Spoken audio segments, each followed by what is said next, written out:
As I got another rhyme, another rhythm for y'all to listen. I'm never quitting on my mission. I'm on roll with what I'm giving. Got some ambition, this new edition, filling positions. Looking at the void in myself and feeling what's missing. Better watch the way you going. Better go in the right direction. In the moment you stressing, but you gon' be counting blessings. And I know that for certain. Keep on working, open curtains. Haters swerving, cause they ain't ready for your final version. Whoa. I'm never gonna give up. Fall down, I just gotta get up, yeah. Cause this is my road. Lights, camera, action, I'm ready to go. I'm never gonna give up. Fall down, I just gotta get up. You're listening to the Tom Ficklin Show on WNHH LP 103.5 FM, your home for community radio. Good morning, everyone. Good morning. Gwen Samuel is joining us. Gwen's affiliated with the Connecticut Parents Union. In fact, it's something that she started up and is sustaining. And I love this word startup.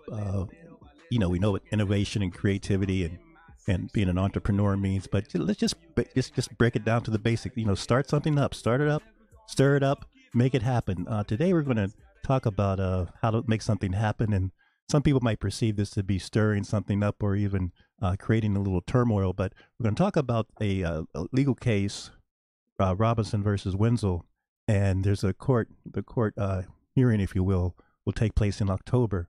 But it's a case pertaining to governmental policy. We often talk about governmental laws and Supreme Court laws and state and superior court laws and state court laws. But I like to use the word. I'm going to use the word for this particular show in terms of government policy, because it's even after the law is kind of implemented and passed by whatever various houses and executive branch approves it or signs the bill, you still have government policy to implement. So we're going to talk about governmental policy as it pertains to education, and governmental policy as it pertains to education in the Hartford area. And Gwen's going to talk about Gwen Samuel from the Connecticut Parents Union. She's going to elaborate also on how this particular governmental policy that was instituted in the Hartford area as a result of a court case has implications and ramifications for the rest of the state. So just stay with us. Gwen Samuel from the Connecticut Parents Union is coming to join us. This particular case is going to deal with magnet schools and how do we fill magnet schools and make sure that every seat in these schools that have been designated by magnet schools is filled. We don't want any open seats. Just by way of background, you may have known I mentioned cases, et cetera, Supreme Court cases. If I said Plessy versus Ferguson or Brown versus Board of Education, or even Sheff versus O'Neill, those words may or may not mean something to you. If I said the 3/5 clause, that might mean something to you as well. But we've had these various cases since really governmental policy decisions since the beginning of the nation. And how does that impact our what we call educational equity, educational equality, educational access, educational opportunity? And Gwen has joined us. I was kidding Harry, our station manager, that when I come all the way down, I have a mile and a half to get here, and sometimes I'm late. I'm a mile and a half, so I'm super sympathetic to getting to a place in a reasonable time frame, and particularly if I had to get in rain, etc., traffic. By the way, Gwen, as an aside, before we get started, have you taken that train yet from either New Haven? It stops in Meriden, I think. New Haven, Wallingford, Meriden. It goes the new train that's. Well, I need to be catching that train. You need to be catching that train. I haven't taken it yet, but the ridership is gone like crazy. I think it's like the last only 6 weeks that it's been operating. But just to avoid that traffic is just too much. So Gwen, welcome. Good morning. Good morning. Good morning. How you doing, dear? Absolutely. It's always a pleasure to have you. And I mentioned to Harry that you're a pro at this with your radio shows and your interviews and your cable shows, and you've been on NBC in terms people might recall maybe 3 or 4 years ago you had the NBC Town Hall on education. You hobnob with Sharpton and other people. So you're a pro at this. But from a serious level, we're going to talk about this case, the Robinson versus Wenzel case, correct? Yes. And in terms of magnet schools, and I kind of shared a little bit about that. And so Gwen, let's get started, because I wanted people to know, and we talked a little bit last night about how this show is really certainly your state rep, your state senator, your minister, whoever you look up to, they may be doing their thing, but how can you as the average citizen, the person that's listening to this now, how can you get involved in terms of civic involvement, and what should you know, and how can you kind of exercise your power lever? So from an educational standpoint, there's some things kicking in that we all need to know about, even I mentioned when we were talking about Plessy versus Ferguson, I referenced Brown versus Board of Education. I referenced the 3/5 clause. So these things have been with us for and Chef versus O'Neill. So how we've dealt with educational equity, educational attainment, equal opportunity, that's been something that's been gnawing at us, subjugating us, stimulating us, provoking us. And us is kind of a very broad term here in terms of whether you're black, white, green, red, yellow. If you're a citizen and you're paying taxes in the United States, you are contributing somehow, either pro or con, to our educational equity. So, Gwen, good morning, welcome as always. Always good to see you. Thank you again, Tom, for having me. And so we're here today to kind of talk about what? Well, number one, everyone has a stake in the game. Yes. If you pay taxes, I hear a lot of people say, well, I don't have children. Yes. Oh, these are your children because you pay for them. You pay for the infrastructure, you pay for the highways. We pay as taxpayers the building, the Gold Dome up in Hartford. Everyone contributes. Unless you're avoiding your taxes, then you're going to have a bigger problem. But for the most part, we all have a stake in the game. And this is a very, very serious issue around not just Robinson versus Wenzel, but the state of Connecticut as a whole, addressing how they educate certain children over others. Yes. We have we are called the Constitution state. And the Constitution, nowhere in our Constitution or the Constitution of the United States says that you can treat people different because of the color of their skin. And if we hold that line, that the law protects all of our children, should protect all of us, then we have an obligation as citizens to be concerned how the money is being spent. Are we getting a return on the investment? For instance, when you mentioned the train that was coming, the fact that it's being utilized, that means there's going to be a return on that investment. People can apply for jobs. People who had trouble with transportation or the commuting, or, life has changed. People have lost jobs. People are displaced workers. People are, no longer live in houses. They're moving into apartments. So a lot of things are happening because we've had fiscal crisis across the country.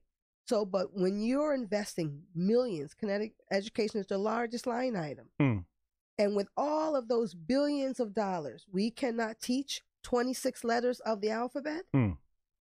How much does that cost? And so that's why when I was notified, I didn't know about Robinson versus Wenzel, which is a lawsuit about racial quotas. The underlying factor is about racial quotas. As it pertains to magnet schools. But it's even more concerning for those who say, well, that's just a Hartford issue. No, it's not, because in 2010, a law was passed, Public Act 17 means the year it was passed, 172, which is an act that this applies to the whole state of Connecticut. And what does that mean for marginalized children? So for magnet schools, a certain percentage of people have to be attending the school from outside that particular school district. Right. And you can't, but see, the problem with this whole issue, I mean, I'm not even going to focus on Chef. I'm not going to I'll focus on Brown v. Board of Education, because this was all as a result of Chef. We created laws about racial isolation, that we would reduce racial isolation and economic isolation. But you can't force people in a land of freedom, right? We're talking freedom here. Yes, right? Certainly for some, yes. For some, exactly. Or different degrees of freedom. You can't force people to do what they don't want to do. So to penalize a certain group of students, very specifically Black and brown students, because suburban white and Asian parents don't want to send their children to urban districts, that's their choice. So paraphrase or be more specific when you mention penalize. If I'm a parent, a Black parent in Hartford, and I want to send my child to a magnet school, and there are seats available, I still might not be able to do that. Oh, you still will, if they have met their quota. So it looks like there's a 75% Black and Hispanic cap, and then you have a 25% white and Asian cap. So once the urban district has met its cap of 75 Black and brown students, anyone else, you can be the next one on the waiting list. And there can be hundreds, let me repeat, not just one or two, but hundreds of empty seats available. not one of those students can attend that school. And so not to be redundant, but so if the magnet school has 100, only for sake of example, 100 seats, once the first 75 are filled up with black students, those other 25 people from outside the district, either white or Asian, are to fill it. And if they don't fill it, then those seats go vacant. They not only do they go vacant, they stay vacant the whole school year. To me, this is beyond just about race and class. To me, that's fiscally irresponsible because you're going to pay the same electric bill, the same teacher salary, the same benefits, same whatever. That's true. So if you are going to pay, and Connecticut is one of the top states, so our teachers, do pretty well. Well, I guess it depends on where you live. Maybe I should say that. But for the most part, they're going to get paid whether they have 1 student or 10 students. So why not get the max return on that investment into that teacher by filling that classroom up so that majority of the students can benefit from that instruction? So I had a chance to meet one of the mothers, Mrs. Robin. No, yes. So her name is on the lawsuit, and so she's one of the parents in Hartford that is suing the State Board of Education about providing access to her child or other children if those seats that have been allocated for Asian and white students from outside the district, if those seats are not filled. Yes. And see, the problem with that is it's not just she's foul, but she has been attacked from, many within her own community for filing this lawsuit, because they're saying this is an attack against the great monumental work that Chef has opened the door for. Okay. And this is not about that. This is about justice. Yes. So let us just stay there. Is it just to deny a child access to an available opportunity? Yes. Right? Yes. If the seats are filled, they're filled. Right? And we pray that all those students get benefit from a quality school. But when you have availability, and I use the example, and I've expanded this example, imagine going to a doctor's office. Your child is sick. And the doctor, you go to the door, and they stop you and say, "Ma'am, you are not welcome here. You cannot attend here." And you're like, "Why, doctor?" "Well, because we've met our quota." And suppose it says, "Well, there's no one here. Your waiting room is empty. I heard you had extra medicine." Well, the medicine is not for you because you are not white or Asian. And so this is so important. And it seems almost if someone from Mars, Gwen, or Saturn or Venus would be listening to our last 10 minutes, I think they would be a little bewildered in terms of what's going on that planet Earth. So there's a court case, there's a court hearing on October 9th. Yeah, I think it's October. I think it's the 16th. It's early October. Okay, so it's in October. Right? So it's in October. They're going to be hearing the case. Her attorneys will be presenting it in federal court. And so, but this is bigger than that, because as I started to research this, I've learned there are different levels of magnet schools, different funding streams, right? Some get paid more than others. And see, when you start to do this with schools, then you start to create classes of school that transcend race, right? Because we're already divided by urban, rural, suburban. Now you're divided by this magnet school, which I heard is a specialized school. So no matter where you are, it's still a specialty school, if you will. And so now you have classes of magnet school, which forces people to different levels of quality. Exactly. And so this is a issue that we all need to pay attention to as taxpayers, because if we remember just a few months ago, Connecticut made history because they couldn't balance its state budget. And when they couldn't balance their state budget, young people weren't able to get summer employment because there was no budget. So there are implications to not following the money. There are implications to not holding people accountable, including parents, including students, to the role they play in a child's life. And I'm very concerned that there is a conflict between racial quotas and this so-called lottery. Because this thing has me puzzled. I feel like I'm on Mars. Because if you are, and one other thing, New Haven took a major hit just last year as a result of the expansion of this law. I heard they closed down a very successful, to my knowledge, it was a successful magnet school, majority kids of color, but because they couldn't meet their quota, and like someone said to me, this was low-hanging fruit. It was easy to just close them anyway because New Haven was facing some budget cuts. But you don't penalize children. When something is working, you don't close it, you replicate it. And so I hear you saying that it's not just Hartford, but there's statewide implications at other school systems. Serious. Because when I learned about, not only did they close the school, but the state wanted to fine, or said they were going to fine this New Haven school in excess of $100,000 for so-called noncompliance. Because people who choose to stay in their neighborhoods or choose to go to private school or choose whatever they want for their children are exercising that freedom to choose.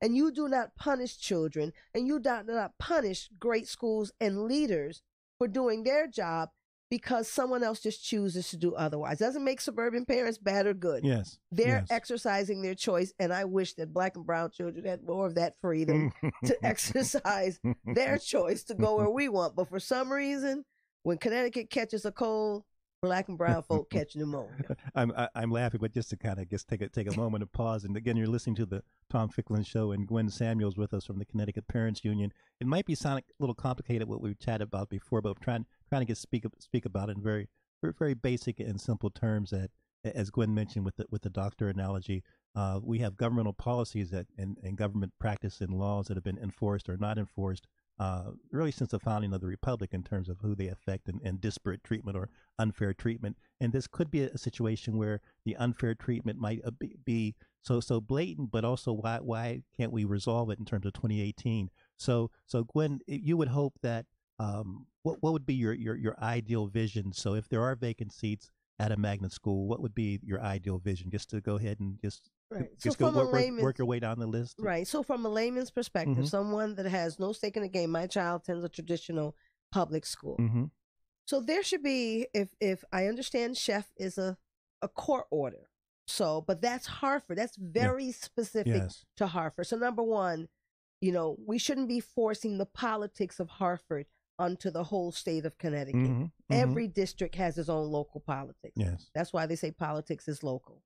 With that being said, if good faith efforts go a long way. So you've opened up the door, you've done your advertisements, suburban parents know it's available. Yes. If they choose not to go after a certain period, then that wait list needs to be opened up, and those seats need to be opened up to those neighborhood schools. Because I can't imagine, and if we don't pay attention, something tells me we're going back, Plessy, we are going back in time. Because what I am afraid is going to happen is we use this as a way to close high quality schools. So parents are exercising more and more choice. They are choosing what works best for their children. And to take those freedoms away, this can set a dangerous pathway to say, let's close these quality schools, force these kids back in these schools, the neighborhood schools they choose not to go to. Some schools work for some and not the other, right? That's just one size does not fit all. But what I am concerned about is we're using this law to set the clock back in time and force these gains that we have made in the state of Connecticut around equity and choice, which I put, do we really have choice? That's a whole nother conversation. But push it back and force these kids to go back into schools that have a documented history of not meeting their needs. So if we don't pay attention here, that this can do more harm than good. Indeed. If people want more information, Gwen, or like to find out how they can get involved or to kind of stay abreast of things, how would you direct them? So number one, you can reach out to the Connecticut Parents Union. We are, the email is info@ctparentsunion.org. You can actually call me personally, and I'm willing to come to your community. I'm willing to align myself with those in your community, right? So that we can address this issue as a community, as a state. Because when one affects one, we quote Martin Luther King, but injustice anywhere is literally injustice everywhere. And you could Google the lawsuit. You definitely can Google the lawsuit, and again, it's a lawsuit to watch because it has Robinson v. Wenzel, because it does have implications for most of us if we don't stay woke as people. I think that's so key. And people often ask me, Gwen, why do I do this show, and what is my intention? And I really like to think that although we may be speaking about local issues or only statewide issues, that the issues that we bring to people's attention could really be global. So even on the global sphere, what is cooking in terms of education and outsourcing and artificial intelligence and just Khan Academy and private schools. We know that the U.S. educational system is not the only educational system also. So I'm always trying to let people see that, as you mentioned, the intersectionality of what between your home to your state to your nation to the globe, and how you're connected. It's just so important. You've been, just to step back for a second, if after the hearing in October, if the judge decides to dismiss the case, I mean, I'm not a lawyer, so I'm not sure if that's the proper language. What might be the next step? Because still, you've been involved with these issues separate from, as you say, you didn't even know about until you were approached. So you're going to still be on the battlefield. Oh, absolutely, because this law needs to be repealed. I'm sorry. I know. So I'm saying, so even if this law didn't exist, if this court case didn't arise, the Connecticut Parents Union would still be active. Right. You have woke the beast, if you will, because there are too many more questions than answers. Yes. And one law, shout out to Senator Winfield, was a racial equity impact law that passed this year. So that means if there are questions about equity and justice in a bill, you can have a lawmaker assess it for racial impact. And so I am asking that the Black and Puerto Rican Caucus, I'm going to reach out to Senator Winfield, Representative Brandon McGee out of Hartford, Senator Doug McCorry, and some of these other leaders, and ask them that they do a racial impact assessment of this new law, Public Act 17172, because it inherently discriminates. It just does, because that means some get in, some do not. And so statistically, the quota doesn't make any sense, because if you are a majority town like New Haven, majority families of color, no matter what name you pick out the lottery, it's going to be majority people of color. So how are you going to get the 25% unless you start manipulating something? Because you will not get it, right? If you got a barrel of apples, I don't care how you spin it, you will not pull out one or two grapes in there. Okay? It's not going to happen. I know. I see we're going to make it basic, and I like it. I like that. And I'm laughing a little bit, Gwen, because as I guess reflected on what you mentioned in the past, I mean, many of us know friends that have done this, parents that have done this, where they've come up with one address so they could get their son or daughter into a particular school system. So parents and regular citizens have had to navigate and find ways to kind of nurture the future for their son or daughter. Beautiful. And so we really, sometimes we're just kind of ground up in this policy making. I'm glad you mentioned Doug and Gary and Brandon and others. And even if someone's listening, and as you know, we have the gubernatorial election. If you go to a debate between now and November, ask Oz Greibel, or ask Bob Stefanowski, or ask Nida Lamont, what is your position in terms of Robinson versus Wenzel? And they may say they don't even know about it, which could be fair. They have a lot in their mind. And so we're going to teach them. So this is where you need to go, and then come back with us with an answer. Because we have this civic town hall metaphor, but between now and November, go to some of the debates, or write them, or ask them, and even ask your state rep, your state senator, and even your congressperson. Do they know about this bill that has certainly statewide implications, but there's national educational policy that's involved as well. So and other states are looking at this. I got an email from Minnesota. Minnesota wanted to get my perspective on this Robinson v. Wenzel. So states across this country are watching this, and I am so concerned that they're going to try to use these quotas to remove kids who are in quality schools.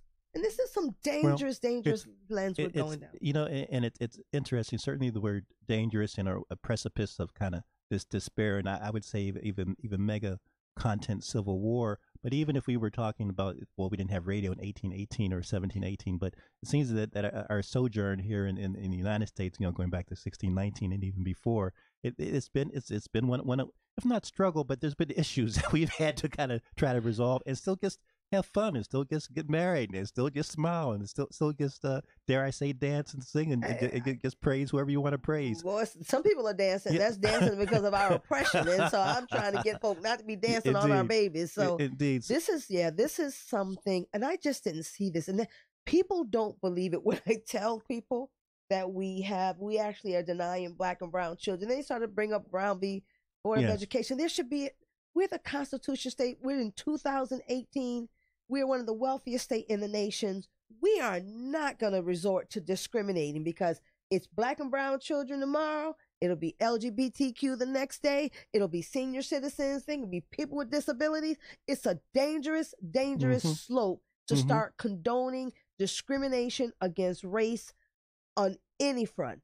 And we should not be condoning this as a state because it has a slippery slope and it never ends well. And you're listening to the Tom Ficklin Show, and Gwen Samuel's with us from the Connecticut Parents Union. And Gwen, if people want to find out more information or reach out to you, what's the best way for them to? Yeah, so you can always give me a call at 203-443-3203.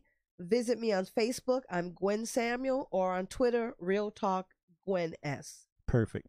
And when you mentioned the national ramifications and the call from Minnesota, I mean, even just looking at the nomination for Brett Kavanaugh for the Supreme Court and Senator Cory Booker's releasing the documents, the documents that he released at some jeopardy to whether he's going to be expelled from the Senate, we're dealing with affirmative action and looking to people's rights. And that's why I think Cory felt so, well, I mean, many of the senators felt obligated to kind of weigh in on this issue, but I think that's why he felt that the white man's rules did not pertain when it comes to the Black liberation struggle. So this issue of affirmative action, of equality, of fairness, of truth and justice and freedom, it's with us. It's part of our DNA at the moment. Absolutely, it is. And I just had an interview with the Final Call out of California. So I am looking at non-traditional allies on this. I don't care what color you are. If you believe in justice, shout out to Senator Cory, because doing right, you know, is the right thing to do. It doesn't feel good. Our country wasn't founded on doing right. It was founded on oppression. And we keep forgetting, if we were founded on institutional racism, we're talking a strong foundation. And most things that have strong foundations last a long time. When you were in the ladies, when you were just before when you arrived, I referenced kind of the 3/5 clause and kind of my intro, just to kind of remind people also of so the foundation is real for injustice, and we as a people, and that's just not about Black and white. And we're talking about we as humanity, as human beings, must want to do right by one another, because we're not in this world. It's not all Blacks in this world. It's not all Asian. We're in this thing together. And if either we're going to grow together or we're going to burn together. But trust me, it's going to be one or the other. We have about 10 minutes or so. When just time flies so quickly. So glad you could join us. This topic is so important to me because it localizes in terms of the October court decision making, but it just in the context of where we are as a country, as a nation. So it's just so important for any young person that's listening. I just say, Google, if you ask your teacher if you can do a small essay on it. You could be in the 5th grade, 7th grade, 8th grade for extra credit. Seems to me we talk a lot about curriculum reform, but also sometimes students and kind of suggest to teachers need to know what's on students' mind. Yes, connect the curriculum to real life. The question we all have to ask ourselves, is discrimination ever okay? Does the ends justify the means? That's what's going to come up with this case. Does the end for the greater good justify discriminating against people who are historically marginalized? That's the question we have to ask. And if there is a yes anywhere, by all means, I would love to hear your rationale why. Indeed. But at the same time, children expect the adults in their life to protect them. Yes. We have an obligation. We vote for them until they're of age to vote. We make decisions for them until they're able to make informed decisions for themselves. And at no time should our decisions put them in harm's way. And to hear the Miss Robinson say that her child was the next one on the waiting list to go into a magnet school, and you have a seat available and you turn her away because her child is Black, we're not doing this as a state. And shame on all of us who allow this to become the new norm. And just let me say, Gwen, if someone is just listening in, because again with radio, you got to come in and out. You may have to park. You may have to go to the ladies' room, like or the men's room, meter. put your meter in. Oh. But if you just heard just that little soundbite of what Gwen mentioned, and if you said, "What is Gwen been smoking pot or something last night?" Something, right? Because this don't make any sense. So this is why it's really important, and it locates us in terms of what does affirmative action mean. What is we know about Brown versus Board. One of the theories was that the quality education we needed to have an integrated quality education. I put on Facebook, can you get a quality education without being integrated? And very interesting concept. You saw so, and I said that because again in 2018, people still it's a mixed bag, and so we can't let just because we've done something as you indicated in the past one way. Hey, the words startup, innovation, creativity, that's what's evolving. That's what the world is supposed to be about. So if it's broke, don't continue to not to try to fix it. Exactly. And that's my concern because we sing this quote, we believe the children are our future, all of that. But they literally are. They are either going to be taxpayers or tax burden. So if you perpetuate the school to prison pipeline, then you're going to be paying for a prison, which is way more than what we pay for schools. But if we invest in their future, they will be the ones to be the carekeepers of senior citizens.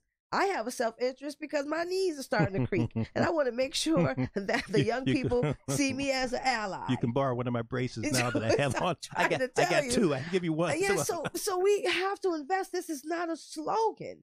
It has serious implications by not supporting the future workforce, because they are the future workforce. Either that or someone else's child that's not from your neighborhood gonna get the job that you can't get because you didn't invest in your young people. And so then we start to outsource, and then you can't make a living, and then people got resort to survival, and survival could lead to crime. So it does have public safety implications. This is just a big slippery slope when we start to justify discrimination. And I, for one, whether it passes in court or not, we as Connecticut Parents Union are going to make a campaign around this issue, because every child deserves a quality school. And when we start saying some kids can get a quality and some do not, we went back in time. And I, for one, have no intentions of going back there. I'm going to learn from what happened in my past. But things that we shouldn't be repeating, we shouldn't be repeating history. When as we kind of wrap up in the last 5 minutes, is just so many. But first of all, you got to come back. Obviously, this is maybe your second or third time. I think you've been second time. And thank you so much for the opportunity. And so we're going to make it the third and fourth. And I know you've been on other platforms, but this is the best platform for you. I mean, yeah, it sure is. Anything that gives the people the voice. I'm about to head to DC. And I'm about to take this major 9-month leadership training in Colorado. Cut it out. So I'm trying to understand, because we have to understand public policy. People ask me, why do you work with groups that are not conservative? Yes, or whatever. I don't tell those terms. I say, look, whatever I need to learn to help our communities become self-sufficient, independent thinkers, then that's what I want to be. And so right now we have to understand public policy, how it's developed, how it's enacted, because our laws are crippling us. Many of these laws we think are good laws, and we think they're good laws because we're not involved in it. Yeah, and you're right. They could be time limited, and just depending on the currency of the time. And I throw out the word conservative because I think sometimes we get blinded by this dichotomy of conservative versus liberal. But that's just only maybe two ways of looking at the world. And we have this word. We know about quantum theory and cracking the when people like the atom when the atom was unpacked, when the creation of the neutrons and all those things. Once that came into existence, it just tells us that there's more than just the atom. We have the neutrons, you have the protons, you have quarks. So now there's different levels of reality. Let me just say that, and it's just not confined to the binary system of conservative versus liberal. So I became an unaffiliated because of that very thing. Because I've seen too many people make the quality of life, make humanity about a party. No, it's about humanity. Yes. And we need to be researching folk. And there is no crystal ball to who you vote for. But I will tell you, if you have a track record of oppressing me, you can kiss my baby on the forehead and we can go to cookout together, and I still will not vote for you. Okay? So let's not make all about kumbaya to make the decisions on who you vote for. You need to vote for someone that is willing to at least represent your voice, even if they disagree. That's the right thing to do. And so we need to become more informed voters, not just voting row B because someone tells you to vote row A. You need to have the literacy skills, because literacy is freedom. You need to be able to read that ballot or go with someone that can read while you're learning to read, so you'll know who's on that ballot, what do they represent. I am starting to pull out report cards. I'm starting to let people know how your legislator voted. So if they voted against children, what makes you think they care for you now in November 6th? So we have to do better as a people to become more informed. Absolutely. Again, you're listening to the Tom Ficklin Show, and as we wrap up, and Gwen Samuel's with us from the Connecticut Parents Union,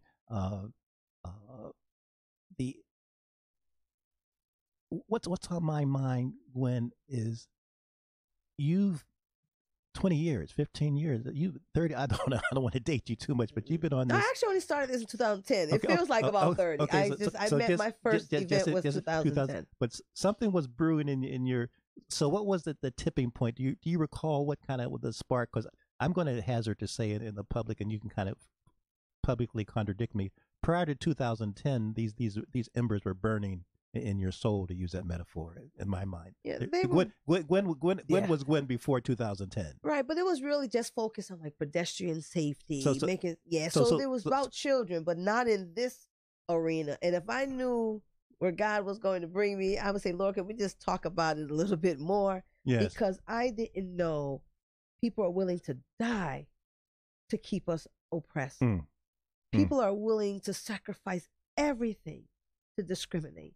And I just don't understand that kind of hate, right? Sure. I just don't understand it. And so for me, I lost a child a couple of years ago in a fatal car accident. So he was just 24.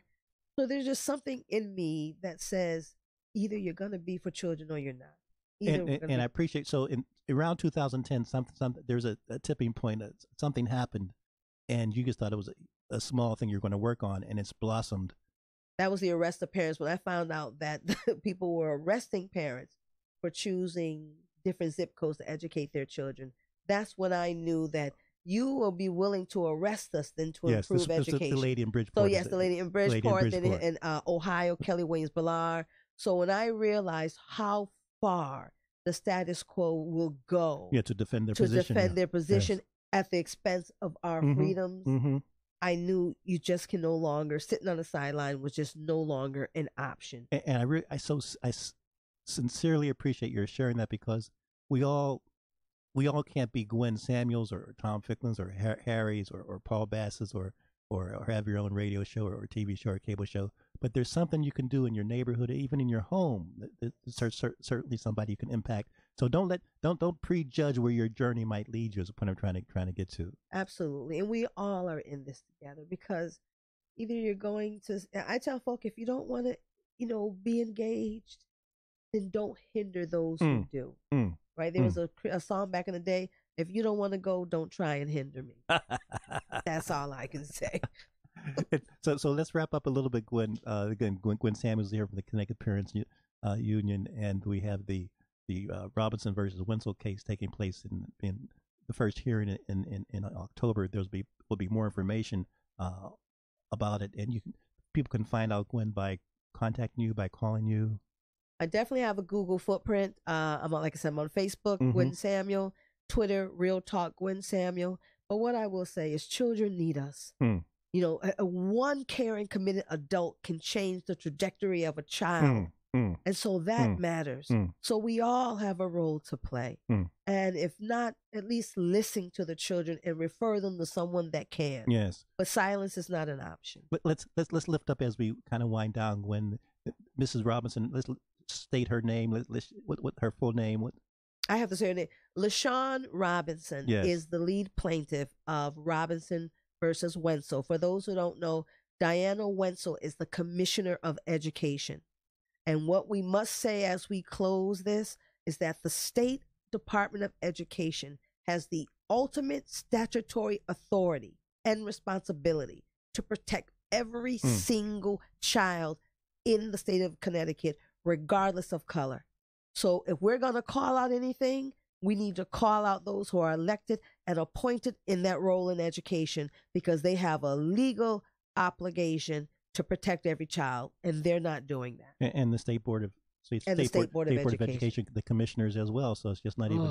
It's not even. It's not just. And that's a slippery slope, because, like I said, as we close, one of the leader of, but that's a whole nother conversation about some of the comments that have come out of the State Board. It might confuse people as we wind up on that, but it's important to mention the chair and the comments he made about Fairfield and Bridgeport, just to kind of, I think, to drive home the fact that we could be we had scheduled to kind of chat today 4 months ago, so I knew nothing about this case, and neither did I. But I guess knew that talking with you on a periodic basis, there would be current and relevant issues. Yes. So the gentleman, the chair of the board, Alan Taylor. So let's call him by name, because he was appointed by the governor. Yes. In January of 2017, this same issue about quotas or about integration came up. And there was a school, McKinley School in Fairfield County, that had to bring in Bridgeport students. And, Alan Taylor was like, well, we don't want too many, I'm paraphrasing, because we don't want to make ghettos. And he did use that word, folks. Yes, he did. He used the word ghettos. He used, so you think he'd be a little more sophisticated, not to kind of say that. And that's his precedent. What makes his statement dangerous is because he's the leader of the State Board of Education as a whole. Yes. So by him saying that statement can embolden folk to say, look, we have creative ways to discriminate. And so what I am concerned about racial quotas is right now you want the white kids in Hartford and New Haven, but the reverse could happen in the suburban districts where, look, we don't want your black and brown kids here. And then, because they're comfortable, right? People build familiar, right? That's that book. I forgot her name. Tate O'Neill, I think. I don't say her name wrong, but she said, why do all the black kids sit together in the cafeteria? Right? Same things with communities. And if we don't pay attention to these quotas, we will be more segregated than ever, because white folks say, well, now, suburban communities be like, okay, we can keep our people here. You keep them there. And then, some racial quota. We'll use every excuse, we don't want ghettos in our town. There you go. So this thing we need to pay attention to, because it runs deep. Yes. And I think there are going to be some questions coming about systems that govern this process. And you got to wonder, money is the root of all this. Everything I've noticed, though, it's all about the money. Yes. Gwen, thank you so much for being here and coming down from Meriden on the rainy day. And again, whether it's sunny or shining or raining or even a hurricane, we got to prevail and got to survive. And this whirlwind of life can kind of sweep us up, but to be anchored in your spirit, to be anchored in your soul, to be anchored in your passion, that's the key. And I think hopefully you've helped people to realize to kind of seek and find their passion and what their anchor is and what's important to them. And we all can make a contribution. Thank you. And even if it's not children, don't harm them at it. All right. Amen. Thank you. Amen. And Harry, thank you as much as well for being the tech manager and the station manager. Thank you, Harry. And shout out to WNHH for really being this platform for community news, for local news, for statewide news, for global news, and for global healing. Talk to you next Monday, everybody. Positions, looking at the void in myself and feeling what's missing. Better watch the way you going, better go in the right direction. In the moment you stressing, but you gon' be counting blessings. And I know that for certain. Keep on working, open curtains, haters swerving, cause they ain't ready for your final version. Whoa. I'm never gonna give up, fall down, I just gotta get up, yeah. Cause this is my road, let's camera action, I'm ready to go. I'm never gonna give up, fall down, I just gotta get up, yeah.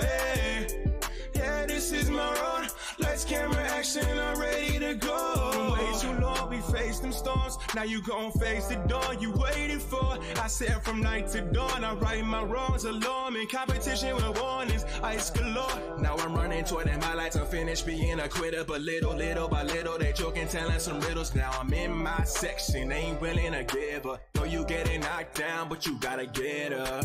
I'm never gonna give up, fall down, I just gotta get up, yeah. Cause this is my road, let's camera action, I'm ready to go. I'm never gonna give up, fall down, I just gotta get